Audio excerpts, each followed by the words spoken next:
بسم الله الرحمن الرحيم. عن سلامة رضي الله تعالى عنها قالت: قال رسول الله صلى الله تعالى عليه وسلم: إن من أشراط الساعة أن يتدافع أهل المسجد لا يجدون إماما يصلي بهم. رواہ ابو داود۔ نبی کریم صلی اللہ علیہ وسلم نے ارشاد فرمایا، قیامت کی نشانیوں میں سے ایک نشانی یہ بھی ہے کہ مسجد والے آپس میں ایک دوسرے کو امامت کے لیے دھکیلیں گے، انہیں کوئی امام نہ ملے گا جو انہیں نماز پڑھائے۔ دوستو، اس روایت کی روشنی میں اپنی اپنی مساجد کا ماحول دیکھیے۔ اگر ہمارا مسجد کا مقررہ امام موجود نہیں ہے تو اس کے بعد ہماری مسجد کی کیفیت کیا ہے؟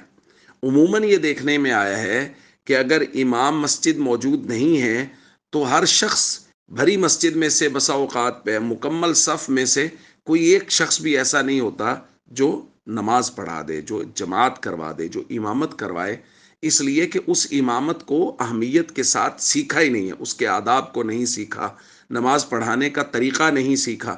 اس وجہ سے امام کی عدم موجودگی میں بیسیوں لوگ مسجد میں موجود ہوتے ہیں لیکن کوئی ایک بھی نماز پڑھا، آپ پڑھا دیں، دوسرا کہہ رہا ہے آپ پڑھا دیں، تو ایک دوسرے کو دھکیل رہے ہوتے ہیں، جیسا کہ نبی کریم صلی اللہ علیہ وسلم نے فرمایا ان یتدافع اہل المسجد، مسجد میں سے ہر ایک دوسرے کو کہہ رہا ہوگا آپ نماز پڑھا دیں، تو کوئی امام نہیں مل رہا ہوگا انہیں۔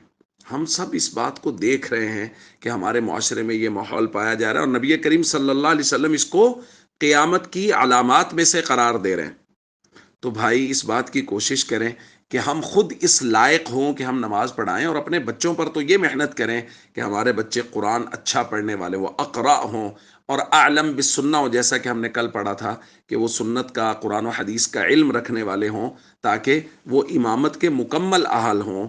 ہم سب کو چاہیے دین سیکھنے پہ محنت کریں۔ السلام علیکم ورحمۃ اللہ وبرکاتہ۔